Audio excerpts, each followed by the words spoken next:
আপনারা সর্বশেষ কঙ্গোর যে ম্যাচটা, এই ম্যাচটা যারা দেখছেন তারা নিশ্চয়ই খেয়াল করছেন যে কঙ্গোর যে আইকনিক ফ্যান উনি কিন্তু মাঠে হাজির ছিলেন। ওই যে বিখ্যাত হাত উঁচু করে স্ট্যাচুর মতো হয়ে 90 মিনিট ধরে দাঁড়ায় থাকেন।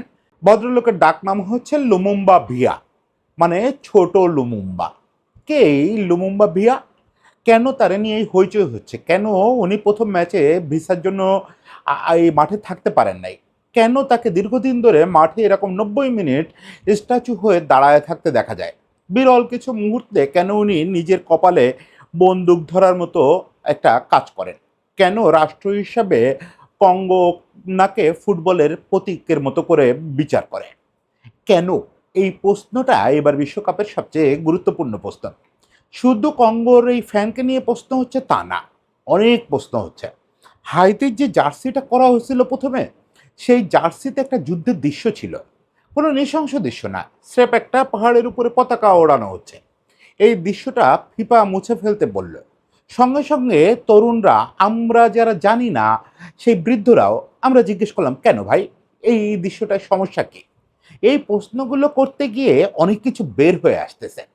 এই যে আমরা বলতেছি যে 5 লাখ লোকের কেপ বার্থডে, 1.5 লাখ লোকের কুরাসাও, এরা বিশ্বকাপ খেলতে আসছে। এরা কারা? প্রশ্ন না? কেন? কারা? কি? কোথায়? এবার এই 48 দলের বিশ্বকাপ আমাদের সামনে অনেক প্রশ্ন হাজির করতেছে। আমরা এই প্রশ্নের মাধ্যমে জানতে পারতেছি যে এই যে লুমুম্বা ভিয়া সাধারণ কোনো আইকনিক ফ্যান না। তিনি 1961 সালে পৃথিবীর নৃশংসতম রাজনৈতিক হত্যাকাণ্ডের শিকার হওয়া প্যাট্রিক লুমুম্বার স্মৃতি বহন করতেছেন। আমরা জানতে পারতেছি হায়াতির বুক থেকে ফেলে দেওয়া ওই দৃশ্যটা সাধারণ কোনো বিজয় দৃশ্য না। ওটা পৃথিবীর প্রথম এবং একমাত্র সফল দাস বিদ্রোহের ছবি। আমরা জানতে পারতেছি যে কুরুসাও এবং কেপ ভার্দে সাধারণ কোনো দুটো দ্বীপ না। এটা পৃথিবীর সবচেয়ে বড় দাস ব্যবসার হাব ছিল। এই সব স্মৃতি নিয়ে এরা এবার ফুটবল বিশ্বকাপে আসে। ফলে আমার কাছে মনে হচ্ছে যে এবার ফুটবল বিশ্বকাপটা একটা ইতিহাস শিক্ষার আসর হয়ে যাচ্ছে। ইতিহাসকে তো আমরা মুছে ফেলার চেষ্টা করছি। বিশেষ করে ইউরোপীয় শ্বেতাঙ্গরা দিনের পর দিন ইতিহাসের এইসব অংশগুলো একদম ইরেজার দিয়ে মুছে ফেলছে। কিন্তু আজকে দেখেন, খেলার অজুহাতে হলেও সেসব প্রশ্ন সামনে চলে আসতেছে। এভাবেই ইতিহাস নিজে নিজে সামনে চলে আসে। আজকে আমরা এই খুব গুরুত্বপূর্ণ দুটো গল্প একটু ছোট্ট করে বলবো। হাইতির জার্সির গল্পটা এবং এই লুমুম্বা ভিয়ার গল্পটা। মূলত প্যাট্রিক লুমুম্বার গল্পটা বলবো। একই সঙ্গে Curacao, cape verde, even Argentina, France, Spain, এসব দেশ নিয়েও যে প্রশ্ন উঠতেছে, এই প্রশ্নগুলোও একটু মনে করায় দিব। 48 দলের বিশ্বকাপের ঘোষণা যখন দেওয়া হয়, আমি বোধহয় মনে মনে সবচেয়ে বিরোধীদের মধ্যে একজন ছিলাম।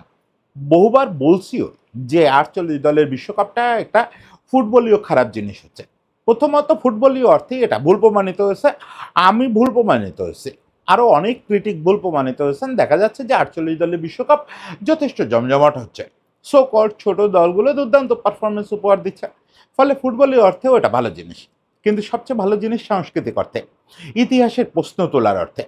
এই 48 দলের কারণে এমন কিছু দল এবার বিশ্বকাপ খেলতে আসছে যাদেরকে স্বাভাবিকভাবে আমরা কোনোদিন কোনো বৈশ্বিক আসরে দেখি নাই।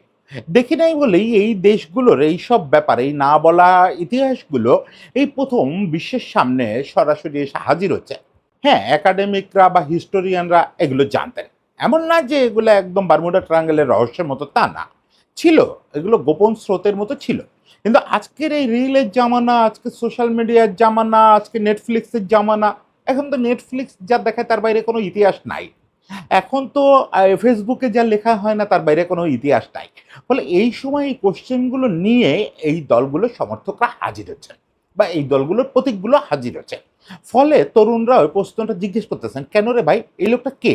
এই লোকটা নিয়ে কেন হইচই হচ্ছে? এই লোকটা কেন এরকম কার্টুনের মতো দাঁড়ায় থাকে? আমরা এই প্রশ্নগুলোর উত্তর দেওয়ার সুযোগ পাচ্ছি বা উত্তর জানার সুযোগ পাচ্ছি। এটা বিশ্বের সামনে একটা বিরাট সুযোগ, বিরাট সুযোগ। ধরেন এই যে লুমুম্বা ভেয়া, এই লোকটারে দিয়ে শুরু করা যাক। এই লোকটার প্রকৃত নাম হচ্ছে মিশেল এনকুকা এম্বোল্ডিঙ্গা। এই নামে তাকে কেউ চেনে না, তাকে চেনে সবাই লুম্বুবা ভেয়া নামে। এখন লুম্বুবা ভেয়াটা কি? লুম্বুবা জুনিয়র। লুম্বুবাকে প্যাট্রিক লুম্বুবা। প্যাট্রিক লুম্বুবা হচ্ছে আফ্রিকার অবিসংবাদিত একজন নায়ক, প্যান আফ্রিকান স্বপ্ন দেখা প্রথম হিরো। এবং বিশ্বের কাছে তার গুরুত্ব এই যে বিশ্বের ইতিহাসে সবচেয়ে নৃশংস, সবচেয়ে ট্রাজিক হত্যাকাণ্ডের শিকার কঙ্গোর সাবেক প্রধানমন্ত্রী। এই মানুষটা শুধুমাত্র উপনিবেশবাদের বিপক্ষে কথা বলতে গিয়ে তার দেশের খনিজ সম্পদ এই উপনিবেশবাদীদের হাতে, আমেরিকা, বেলজিয়াম, ইউরোপিয়ান বিভিন্ন দেশের হাতে তুলে দিতে না চেয়ে নৃশংসতম, জঘন্যতম হত্যাকাণ্ডের শিকার হয়েছিলেন। কঙ্গো ছিল বেলজিয়ামের উপনিবেশ, অত্যন্ত খনিজ সমৃদ্ধ একটা দেশ, এখনো পর্যন্ত পৃথিবীর সবচেয়ে বড় কোভার্ট সরবরাহকারী দেশ। এই যে এলন মাস্কের কোম্পানি থেকে শুরু করে দুনিয়ার যত এই এনভিডিয়া টেডিয়া যারা চিপ বানায়, তাদের চিপের প্রধান উপাদান হচ্ছে কোবাল্ট। এই কোবাল্ট না হলে এআই প্রতিষ্ঠানগুলো মুহূর্তে ধসে যাবে, সার্ভারগুলো মুহূর্তে ধসে যাবে, আপনার সামনে আর এই পিসি টিসি দৌড়াবে না। এই কোবাল্টের পৃথিবীর সিংহভাগ সরবরাহ করে এরা, কঙ্গো। তখনকার দিনে অবশ্য কোবাল্ট এত আকর্ষণীয় ছিল না, তখনকার দিনে মূল আকর্ষণ ছিল ইউরেনিয়াম। আমেরিকা যে প্রথম পারমাণবিক বোমাটা বানাইছিল সেটা কঙ্গোর ইউরেনিয়াম দিয়ে। ওখানে শকুনের মতো চোখ ছিল সবার যে কঙ্গোর দখল নিতে হবে, বিশেষ করে কঙ্গোর পশ্চিম এলাকা, যে এলাকাটায় এই সমৃদ্ধ খনিজের খনি, এই জায়গাটার দখল নিতে হবে।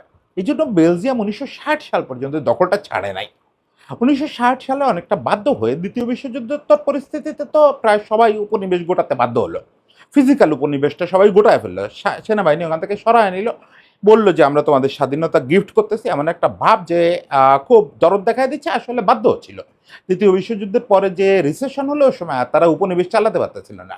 তখন তারা একটা ভার্চুয়াল উপনিবেশ চালু রাখার সিদ্ধান্ত নিল, প্রত্যেক জায়গায় পুতুল সরকার বসায়, চলে আসবো, ওই পুতুল সরকার আমার উপনিবেশের কাজই করবে, ও ওর লোক দিয়ে সেনাবাহিনী চালাবে, অ্যাডমিনিস্ট্রেশন চালাবে, কিন্তু কথা শুনবে আমার, খনিজ সম্পদ তুলে দিবে আমার হাতে, প্রাকৃতিক সম্পদ তুলে দিবে আমার হাতে। দ্বিতীয় বিশ্বযুদ্ধের পরে France, Italy, Spain, Belgium, England সবচেয়ে বেশি উপনিবেশ যাদের ছিল, সবাই সবাই কম বেশি এই একই কারণে উপনিবেশ ছেড়ে আসে।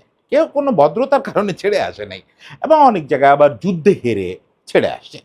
কঙ্গোতেও তাই হলো। 1960 সালে কঙ্গোকে স্বাধীনতা দিল বেলজিয়াম।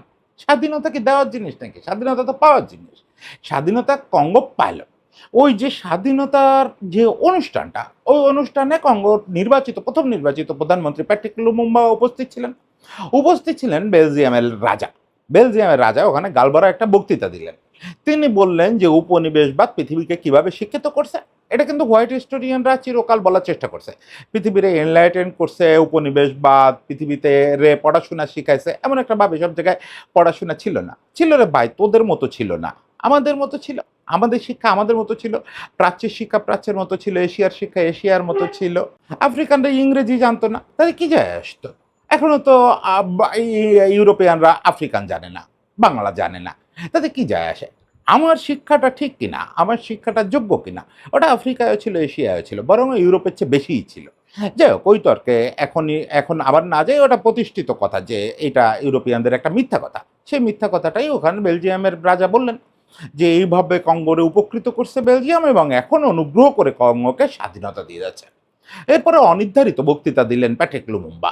প্যাট্রিক লুমুম্বার বক্তৃতা দেওয়ার কথা ছিল না, তিনি উঠে দীর্ঘ এক বক্তৃতা দিলেন, যেটা আজও ইতিহাসের সবচেয়ে তাৎপর্যপূর্ণ একটা বক্তৃতা বলে মনে করা হয়। লুমুম্বা উঠে একদম প্রেসিডেন্টের সামনে, রাজার সামনে, বেলজিয়ামের রাজার সামনে তার প্রতিটা কথাকে খণ্ডন করলেন। উপনিবেশবাদ যে একটা জঘন্য জিনিস, বেলজিয়ানরা যে দিনের পর দিন কঙ্গোর উপরে অত্যাচার চালাইছে, এই জায়গার সম্পদ লুণ্ঠন করছে, আফ্রিকারে টুকরো টুকরো করে ফেলছে, আফ্রিকার রক্ত শোষণ করছে, এগুলো সব উনি ওনার বক্তৃতায় বললেন। একই সঙ্গে উনি ওনার বক্তৃতায় একটা ছোট করে মহাপরিকল্পনা জানালেন যে এই খনিজ সম্পদের অধিকারী আর কখনো বিদেশি শক্তি হবে না। এই খনিজ সম্পদের যে মূল্য, সেটা কঙ্গোর মানুষ ভোগ করবে। কঙ্গোর মানুষের হাতে পৃথিবীর সবচেয়ে দামি খনিজ সম্পদ আছে, ফলে তারা নিজেদের সম্পদে সম্পদশালী হবে। এই ভাষণের সঙ্গে সঙ্গেই আসলে পুরো পশ্চিম কেঁপে গেল। আরে ভাই, বেলজিয়াম তো স্বাধীনতা মেনে নিছে, এখন প্যাট্রিক লুমুম্বা হচ্ছে তাদের ন্যাশনাল লিডার, প্রধানমন্ত্রী, সেগুলো কি বলে? সে তো পুতুল হলো না। তাহলে তো পুরো পরিকল্পনা ভেস্তে গেল। অন্য কোনো উপনিবেশের ক্ষেত্রে এটা মানা যায়, কিন্তু কঙ্গো পৃথিবীর তখন সবচেয়ে আকর্ষণীয় জায়গা, ইউরেনিয়ামের সবচেয়ে বড় খনি। দুদিন পরে আমাদের পারমাণবিক বোমা আরও বানাতে হবে, অলরেডি বানানো হয়েছে ওই কঙ্গোর ইউরেনিয়াম দিয়ে, আরও তো লাগবে, ওখান থেকে সব খুঁজে আনতে হবে। আমেরিকা কেঁপে গেল, মুখ কেঁপে গেল, তো মুখ কেঁপে গেল, সবাই এক হয়ে গেল। যে এটা তো হতে পারে না, লুমুম্বারে টিকায় রাখা যেতে পারে না। স্বাধীনতার কয়েক মাসের মধ্যেই যুদ্ধ শুরু হয়ে গেল, বিশেষ করে পশ্চিমাঞ্চলে খনিজ অঞ্চলগুলোতে, বিশেষ করে কাটাঙ্গা প্রদেশ। কাটাঙ্গা প্রদেশটা একদম উত্তাল হয়ে গেল, কার্যত বিচ্ছিন্ন হয়ে গেল কঙ্গো থেকে, কোনোভাবেই ঠেকানো যাচ্ছিল না। ওই জায়গায় বেলজিয়াম আমেরিকার যৌথ তৎপরতায় ওখানে অস্ত্র পৌঁছাতে থাকলো, ওখানকার বিভিন্ন গোষ্ঠীগুলোর হাতে অস্ত্র পৌঁছাতে থাকলো, বিদ্রোহ শুরু হলো, গৃহযুদ্ধ শুরু হলো। কার্যত দেশের নিয়ন্ত্রণ কোনো একক কর্তৃপক্ষের হাতে ছিল না। এই গৃহযুদ্ধের মধ্যেই 1961 সালে হঠাৎ করে এক ফাইন মর্নিং প্রেসিডেন্ট প্রধানমন্ত্রী লুমুম্বাকে বরখাস্ত করলেন। তার পরপরই সেনা প্রধান ক্ষমতা দখল করলেন এবং গ্রেপ্তার করা হলো, গৃহবন্দী করা হলো লুমুম্বাকে। লুমুম্বা এখান থেকে একবার পালানোর চেষ্টা করলেন, একবার মানে ফাইনালি পালানোর চেষ্টা করলেন। উনি চেষ্টা করতেছিলেন তখনও ওনাদের যে বামপন্থার যে দলটা, এটা কমিউনিস্ট না, বামপন্থা মানেই কিন্তু কমিউনিস্ট না, বামপন্থী বা প্যান আফ্রিকানপন্থী যে রাজনৈতিক দলটা, তাদের দখল যে প্রদেশে ছিল ওই প্রদেশটার দিকে পালায় যাওয়ার চেষ্টা করলেন, যে ওখানে গেলে নিরাপদ থাকবেন, ওখান থেকে পুনরায় অভ্যুত্থানের ডাক দেবেন। এবং ওই অঞ্চলটায় অভ্যুত্থান তখন শুরু হয়ে গেছে, লুমুম্বাপন্থীরা অনেক জায়গা নিয়ে নিছে। কিন্তু পথে লুমুম্বাকে ধরে ফেলা হলো, ধরে ফেলে তাকে নিয়ে যাওয়া হলো কাটাঙ্গায়, অর্থাৎ যেটা বিদ্রোহীদের হাতে, আমেরিকা বেলজিয়াম পন্থীদের হাতে তখন। সেখানে নিয়ে যাওয়ার পরে প্রথমে তাকে ওই পুরোটা পথ নির্যাতন করা হলো, তার সঙ্গে গ্রেপ্তার করে নেওয়া হলো সিনেটের যে প্রধান ছিলেন লুমুম্বার সময় তাকে, এবং স্বরাষ্ট্রমন্ত্রীকে। এই তিনজনকে নিয়ে যাওয়া হলো। নিয়ে যাওয়ার পরে নির্মম অত্যাচারের পর এক পর্যায়ে বিষ দেওয়া হলো, তাতেও সন্তুষ্ট না হয়ে গাছের সঙ্গে বেঁধে সরাসরি গুলি করে তিনজনকে হত্যা করা হয়। এখন এরকম হত্যাকাণ্ড কিন্তু আফ্রিকা জুড়ে ইউরোপিয়ানরা আমেরিকানরা বহু করছে। তাহলে এটাকে কেন ইতিহাসের নৃশংসতম এবং ট্রাজিক আমি বলতেছি, সবচেয়ে ট্রাজিক কেন বলতেছি, কারণ হত্যার পরেই আসলে নৃশংসতাটা শুরু করলো বেলজিয়ানরা। ওখানে বেলজিয়ান পুলিশের প্রধান বেলজিয়ামের একজন মন্ত্রী রীতিমতো জায়গায় উপস্থিত ছিলেন, থেকে তারা এই হত্যাকাণ্ড নিশ্চিত করছেন। এই হত্যাকাণ্ড নিশ্চিত করেও তারা থামেন নাই। প্রথমে বেলজিয়ানরা তাকে কবর দিয়ে ফেলছিল তিনজনকে। পরে যিনি তখন কঙ্গোর আহ, সামরিক প্রধান এবং কু করে দায়িত্ব নিয়েছেন, তিনি ওখানে হাজির হয়ে বললেন যে না, লুমুম্বাকে কবর দিয়ে রাখা যাবে না। আজ হোক কাল হোক মানুষ তো জানবে যে এখানে লুমুম্বার কবর, এটা একটা তীর্থস্থান হয়ে যাবে, এটারে কেন্দ্র করে বিদ্রোহ হবে, এটারে কেন্দ্র করে লুমুম্বাপন্থীরা ক্ষমতা দখল করবে। ওর লাশ নিশ্চিহ্ন করে দিতে হবে। কিভাবে নিশ্চিহ্ন করা হবে? প্রথমে লাশটাকে টুকরো টুকরো করে কাটা হলো, ছোট ছোট টুকরো করে ফেলা হলো। তাতেও মনে হলো যে না, এটা যথেষ্ট না। বেলজিয়ানরা প্রস্তাব দিয়েছিল যে এই লাশের টুকরোগুলো সমুদ্রে ফেলে দেওয়া হোক। না, এতেও হবে না। এবার পুরো ওই টুকরোগুলোরে অ্যাসিডে ভিজানো হলো, যাতে হাড় পর্যন্ত গলে গেল। ওই সময় ওখানে উপস্থিত একজন পুলিশ কর্মকর্তা, তিনি খুব শখের কারণে ট্রফি কালেকশন হিসাবে লুমুম্বার কয়েকটা দাঁত নিজের পকেটে ঢুকায় এনেছিলেন। এই ভদ্রলোকের নাম জেরার্ড সোয়েত। দীর্ঘকাল পর্যন্ত এই ঘটনা বেলজিয়াম স্বীকার করে নাই, কিন্তু কঙ্গোতে এটা একটা মিথ বা উপকথা হয়ে থেকে গেছিল যে এইভাবে প্যাট্রিক লুমুম্বারে মারা হয়েছে। পৃথিবীর অনেকেই বলতেন এটা, কখনো বেলজিয়ামও স্বীকার করে নাই, মূলধারার কেউ স্বীকার করে নাই। বেলজিয়ামের একজন ইতিহাসবিদ এই জিনিসটা সামনে আনেন, একেবারে ডকুমেন্টেশন সহ সামনে আনেন। তিনি কাগজপত্র সাক্ষ্য সহ এই জিনিসটা সামনে আনেন, ওই জেরার্ড সোয়েত যিনি দাঁত সংগ্রহ করছিলেন তার ইন্টারভিউ সহ, যে হ্যাঁ আসলেই এই রকম নৃশংসভাবে লুমুম্বাকে হত্যা করা হয়েছিল, তার লাশ টুকরো টুকরো করা হয়েছিল, তারপরে অ্যাসিডে গলায় দেওয়া হয়েছিল। তার দাঁত উনি ট্রফি হিসেবে কালেকশন করছিলেন। তখন বাধ্য হয়ে বেলজিয়াম একটা সংসদীয় কমিটি করে, যে সংসদীয় কমিটি আবার ওই জেরার্ড সৈয়দ সহ বাকি কারো বিপক্ষে, জীবিত কারো বিপক্ষে কোনো ফৌজদারি আনে নাই, অভিযোগ আনে নাই। শুধুমাত্র তারা যেটা করছিল, রাষ্ট্র হিসাবে কঙ্গোর কাছে ক্ষমা চাইছিল, যে ওই ঘটনার মোরাল দায় তাদেরও আছে। 2022 সালে বেলজিয়াম সরকার আরেকটা জিনিস করে, লুমুম্বার কন্যার হাতে ওই জেরার্ড সোয়েতের কাছ থেকে অভিযান চালায়, দাঁত উদ্ধার করে একটা দাঁত ফেরত দেওয়া হয়, যেটা এখনো সুরক্ষিত আছে কঙ্গোতে ওই তার ওই কন্যার মাধ্যমে। এবং 2025 সালে একটা ভালো ঘটনা ঘটে, কিছু কঙ্গো এবং বেলজিয়ামের কিছু অ্যাক্টিভিস্ট মিলে বেলজিয়াম সরকারের বিপক্ষে একটা মামলা করেন, ফৌজদারি মামলা করেন। এটা যুদ্ধাপরাধদের একটা মামলা হয়। সেখানে জীবিত কয়েকজন কর্মকর্তাকে সহ মৃত যারা, তাদের বিপক্ষে প্রতীকী বিচারের জন্য মামলা করা হয়, যে মামলাটা এখনো চলমান। এই মামলাটা হচ্ছে সবচেয়ে পজিটিভ সাইন। সে মামলা হলো, বেলজিয়াম প্রতীকী ক্ষমা চাইলো, কিন্তু কঙ্গোয় কি হলো? কঙ্গোয় কি প্যাট্রিক লুমুম্বা অ্যাসিডে গলে গেলেন, লাশ টুকরো টুকরো করায় হারায় গেলেন? না, না, হারায় না। ইতিহাস এভাবে হারায় না। ইতিহাসের লাশ টুকরো করেও কিছু করা যায় না, অ্যাসিডে গলায়ও ইতিহাসকে শেষ করে দেওয়া যায় না। তার সবচেয়ে বড় প্রমাণ হচ্ছে প্যাট্রিক লুমুম্বা। সেই প্যাট্রিক লুমুম্বা বেঁচে থাকলেন। প্যাট্রিক লুমুম্বা ফিরে আসলেন। কিভাবে ফিরে আসলেন? তার মতাদর্শের লোকজন আবার কঙ্গোতে ক্ষমতায় আসলো, তার স্ট্যাচু নির্মিত হলো। এই যে লুমুম্বা ভিয়া যে ভঙ্গিতে দাঁড়ায় থাকেন, এরকম একটা বিখ্যাত স্ট্যাচু রাজধানীতে স্থাপিত হলো। এবং এখন সারা আফ্রিকায়, শুধু কঙ্গোতে না, সমস্ত আফ্রিকায় প্যান আফ্রিকান যে স্বপ্ন, এই স্বপ্নের প্রতীক হয়ে গেছেন প্যাট্রিক লুমুম্বা। প্যাট্রিক লুমুম্বা মানেই হচ্ছে আফ্রিকানদের ওই দাবি যে আমার সম্পদ আমার হাতে থাকবে। যদিও আজও ফরাসি, স্পেন, পর্তুগাল, বেলজিয়ামের হাত থেকে, আমেরিকার হাত থেকে এইসব সম্পদ আফ্রিকানরা উদ্ধার করতে পারে নাই। অধিকাংশ খনির মালিকানা এখনো বেনামে তাদেরই আছে। কিন্তু ইতিহাস মাথা চাড়া দিয়ে উঠছে। ইতিহাস কথা বলা শুরু করছে। এই যে কঙ্গোতে লুমুম্বাপন্থীরা ক্ষমতায় আসছেন, লুমুম্বাপন্থীরা সাংস্কৃতিকভাবে পাওয়ারফুল হয়েছেন, এম্পাওয়ার্ড হয়েছেন। একই সঙ্গে একজন লুমুম্বা ভেয়া নামের মানুষ, সাধারণ মানুষ, সাধারণ মানুষ, সে জাতীয় পতাকার কালারে করা স্যুট কোট পরে হাজির হয়ে যায় ফুটবল মাঠে। ফুটবল মাঠে হাজির হয়ে নিজে নিজে একটা ছোট্ট মঞ্চের মতো বানায়, কোনো ক্রমে একটা মানুষ দাঁড়াতে পারে এরকম একটা চৌকোনা জায়গা, তার উপরে দাঁড়ায় ঠিক প্যাট্রিক লুমুম্বার মতো চশমা পরে ওরকম হাত উঁচু করে 90 মিনিট নিশ্চল পাথরের মতো দাঁড়ায় থাকে। কোনো চিৎকার নেই, কোনো চেঁচামেচি নেই, শুধু নিঃশর্তভাবে সে প্যাট্রিক লুমুম্বাকে মনে করায় দেয়। বিরল কিছু ক্ষেত্রে নিজের কপালে বন্দুকের মতো করে আঙুলটা ধরে, মুখটা চেপে ধরে জানান দেয় যে না, প্যাট্রিক লুমুম্বাকে নৃশংসভাবে তোমরা মেরে ফেলছিলে। এই জিনিসটা সে করতেছে 2013 সাল থেকে। বেশি চোখে পড়লো গত 2 বছর, এই আফকন কাপের সময়। এবং এটাও খুব ইন্টারেস্টিং যে ইতিহাস কিভাবে প্রতীক দিয়ে উঠে আসে। আলজেরিয়ার বিপক্ষে কঙ্গোর একটা ম্যাচ ছিল। সেই ম্যাচে 111 মিনিটের মাথায় গোল হজম করে, মানে অতিরিক্ত সময় গিয়ে গোল হজম করে আফকন কাপের সেমিফাইনাল বা কোয়ার্টার ফাইনালে হেরে গেছিল কঙ্গো। হেরে যাওয়ার পরে এই ভদ্রলোক প্রথমবারের মতো তার ওই নিশ্চল মূর্তি ধরে রাখতে ব্যর্থ হয়েছিলেন। কেঁদে ফেলছিলেন, ওই মূর্তি অবস্থায় কেঁদে ফেলে চোখ ঢেকে ওই জায়গায় বসে পড়ছিলেন। তখন আলজেরিয়ার যে গোলদাতা, সে ওই ওনার ভঙ্গি করে, ওনারে মিমিক্রি করে গোল সেলিব্রেট করছিল। এই জিনিসটা ওই আলজেরিয়ার গোলদাতার দোষ না।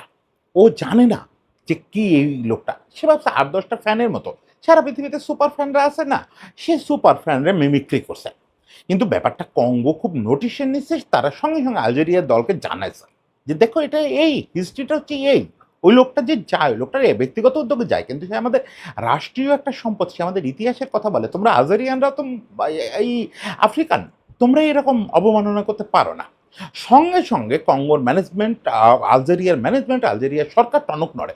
আলজেরিয়ার সরকার রাষ্ট্রীয়ভাবে বিবৃতি দিয়ে দুঃখ প্রকাশ করে। রাতের বেলায় আলজেরিয়া পুরো দলের পক্ষ থেকে এই লুমুম্বা ভিয়াকে দাওয়াত দেওয়া হয় হোটেলে। তাকে ডেকে টিমের সবার আলাদা আলাদা জার্সি প্রেজেন্ট করা হয় সই করে। প্রত্যেকটা জার্সির পেছনে লুমুম্বা ভিয়া নামটা লিখে দেওয়া হয়। এবং এর পরের ম্যাচটা আলজেরিয়া যখন খেললো, সে ম্যাচটা তো কঙ্গোর বিপক্ষে না, এর পরের ম্যাচটা খেলে তারা সবাই মিলে লুমুম্বা ভিয়াকে এবং প্যাট্রিক লুমুম্বাকে দিল, স্যালুট দিল ওই মূর্তির মতো করে। দেখেন তাহলে ইতিহাস কিভাবে ফিরে আসে।